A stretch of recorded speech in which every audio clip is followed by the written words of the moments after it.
यारो, एक काम करो, 1 सेकंड के लिए अपनी फ़ोन रख दो और मेरी बात सुनो, क्योंकि आज मैं जो बुक डिस्कस करने वाली हूँ वो मुझे 1 हफ्ते से परेशान कर रही है और मैं इसका बर्डन अकेले नहीं उठाना चाहती।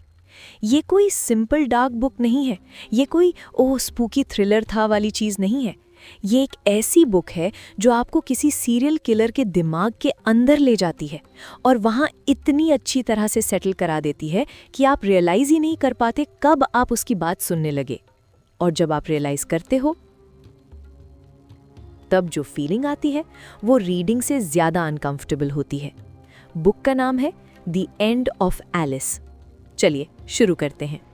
1 सेकंड, एक ज़रूरी चीज़ पहले, ये बुक चाइल्ड अब्यूज़ और सेक्सुअल वायलेंस को कवर करती है वेरी डायरेक्टली। मैं इस वीडियो में इन थीम्स को लिटरेरी और क्रिटिकल लेंस से डिस्कस करूंगी, ग्राफिकली नहीं लेकिन ऑनेस्टली।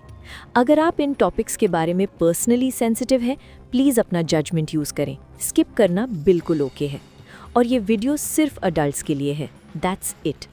अब शुरू करते हैं। तो ये बुक 1996 में आई थी। A.M. होम्स एक अमेरिकन ऑथर, इन्होंने ये लिखा था।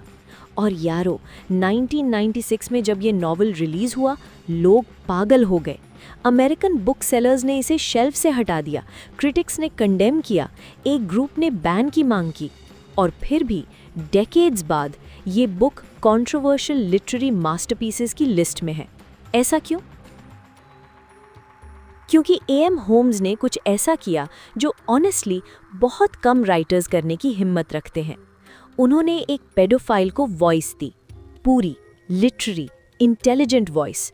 और जब आप किसी मॉन्स्टर की बात को उसकी ही जुबानी सुनने लग जाते हो, तब सच में डरने वाली चीज़ ये नहीं होती कि वो कैसा था, डरने वाली चीज़ ये होती है कि आप सुनने क्यों लगते हो। तो इस बुक का नरेटर एक आदमी है, हमें उसका नाम कभी नहीं पता चलता, पूरी बुक में एक बार भी नहीं। वो अपस्टेट न्यूयॉर्क की एक पुरानी काली बिल्डिंग में बंद है, एक 1897 का इंस्क्रिप्शन कार्व्ड है और वो वहाँ है पूरे 23 साल से। यारो, 23 नहीं, 5 नहीं, पूरे 23 साल। वो क्यों बंद है, ये जवाब बुक के आखिर में मिलेगा और वो जवाब आपको लिटरली बेचैन कर देगा। अभी के लिए सिर्फ इतना, वो एक पेडोफाइल है। बच्चों को वो अपनी टेस्ट कहता है और ये सब वो किसी शेम के साथ नहीं कहता। वो खुद को क्लासिसिस्ट कहता है, एस्थीट, एक ऐसा इंसान जो यूथ की ब्यूटी का कद्र करता है।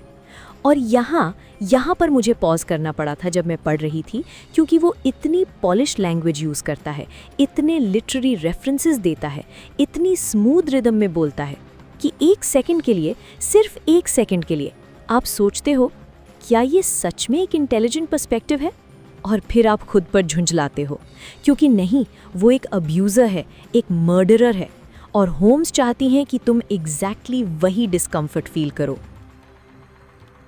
प्रिजन में उसका एक सेलमेट है क्लेटन, प्रिंसटन एजुकेटेड मर्डरर। एक और कैरेक्टर है जेरूसलम, जो एक दिन प्रिजन की वॉल पर चढ़ जाता है सिर्फ इसलिए कि अपनी बेटी की वेडिंग में जा सके। और ये सीन इतना ट्रैजिक कॉमिक है कि मैं समझ नहीं पाई कि हंसूं या रोऊं। लेकिन नरेटर का एक लाइन वहाँ था जो मुझे स्टिक कर गया। उसने कहा, वॉल्स, लॉक्स, चेन्स, सब कुछ बाहरी है, जो अंदर है वो कभी कैद नहीं हुआ। चिलिंग, सच में चिलिंग। अब आता है बुक का दूसरा मेन थ्रेड। एक दिन नरेटर के पास एक लेटर आता है, carefully packed, neatly typed envelope, और सेंडर है एक 19 साल की कॉलेज स्टूडेंट, एक well known all girls college की लड़की, इंटेलिजेंट, वेल रेड, एक खास आवाज वाली। और वो भी एक 12 साल के बच्चे के पीछे है। यारो, यहाँ पर बुक एक नए लेवल पर शिफ्ट हो जाती है।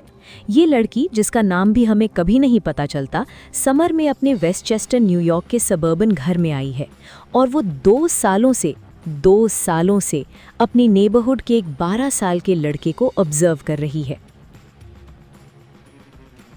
2 सालों से वो पार्क में जाती है उसे देखने, सॉकर फील्ड्स में, जू में, पपेट थिएटर्स में, मॉल्स में, जहां बच्चे होते हैं वो वहां जाती है। और ये सब वो नरेटर को लिख रही है, जैसे अपनी गुरु को, अपने मेंटोर को, देखो मैं क्या कर रही हूँ। और नरेटर अकेले अपनी प्रिजन सेल में ये पढ़ता है और जेन्युइनली थ्रिल होता है, उसमें अपनी जवानी देखता है और वो रिप्लाई करता है।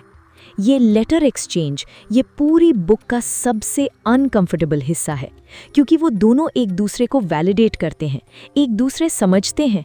एक पॉइंट पर ये लड़की खुद डिस्क्राइब करती है कि वो उस लड़के के घर डिनर पर गई थी, स्विमिंग लेसन्स देने का बहाना था, और वहाँ एक सरियल सीक्वेंस है।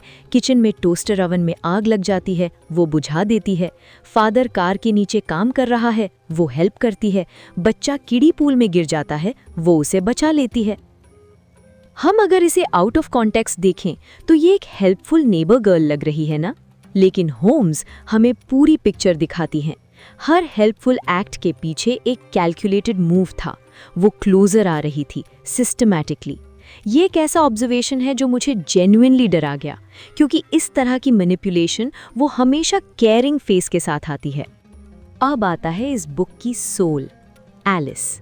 वो एक 12 साल की लड़की थी, नरेटर की एक्चुअल विक्टिम। अगस्त 9, 1971 में एक मोटेल रूम में वो मारी गई थी।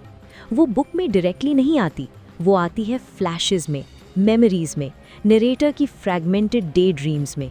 और ये सेक्शंस ऑनेस्टली ये पूरी बुक के सबसे खूबसूरत और सबसे हार्ट ब्रेकिंग हिस्से हैं। एलिस डिफाइंड थी, वो डरती नहीं थी। वो खुद उसे रोप से ट्री से बांध देती थी। तू मेरा प्रिजनर है कहती थी। वो गिगल्स करती थी। वो सीधी, इमेजिनेटिव, जिंदगी से भरी एक बच्ची थी। और नरेटर कहता है वो उसे लव करता था। She was the one. और यहाँ पर समझना ज़रूरी है कि सेल्फ डिल्यूजन कितना डेंजरस हो सकता है। वो अपने ऑब्सेशन को लव कह रहा है, अपने अब्यूज़ को अंडरस्टैंडिंग कह रहा है। ये वही पैटर्न है जो रियल वर्ल्ड में अब्यूज़र्स यूज़ करते हैं, और होम्स ने इसे पेनफुली एक्यूरेटली कैप्चर किया है। ओके यारो, अब हम एंड के पास आ रहे हैं, और ये पार्ट ये मुझे ऑनेस्टली सोचने पर मजबूर कर गया बहुत दिनों तक। नरेटर की पैरोल हियरिंग है, 23 साल बाद वो रिलीज़ होने के करीब है, और साथ साथ उस 19 साल की लड़की की स्टोरी भी अपने क्लाइमैक्स पर है। वो उस लड़के के साथ एक ट्रिप पर थी और कुछ हुआ। क्या हुआ बुक सीधा नहीं बताती, वो एम्बिग्विटी रखती है। लेकिन नरेटर के साथ एम्बिग्विटी नहीं है। पैरोल बोर्ड के सामने एक रिपोर्ट पढ़ी जाती है। अगस्त 9, 1971, चैथम, न्यूयॉर्क, 12 साल की एलिस सोमरफील्ड, एक motel room, 64 stab wounds, decapitated, एक हंटिंग नाइफ जिस पर नरेटर के फिंगरप्रिंट्स थे। और फिर एक लाइन और थी जो मुझे बहुत दिनों तक हॉन्ट करती रही। Victims face and body covered with kisses. और क्राइम सीन के बाद वो बाहर खड़ा सिगरेट पी रहा था, काम था। जब पुलिस आई वो ग्रेटफुल था।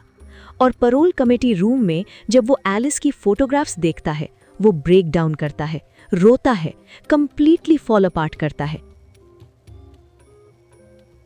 और फिर भी कहता है मैं किसी चीज के लिए माफी नहीं मांगता। ये लाइन ये पूरी बुक की सबसे टेरिफाइंग लाइन है मेरे लिए, क्योंकि इसमें कोई कॉन्ट्रडिक्शन नहीं है उसके लिए, कोई गिल्ट नहीं है, सिर्फ वो जो है वो है। और उस 19 साल की लड़की का क्या हुआ? उस 12 साल के लड़के का क्या हुआ?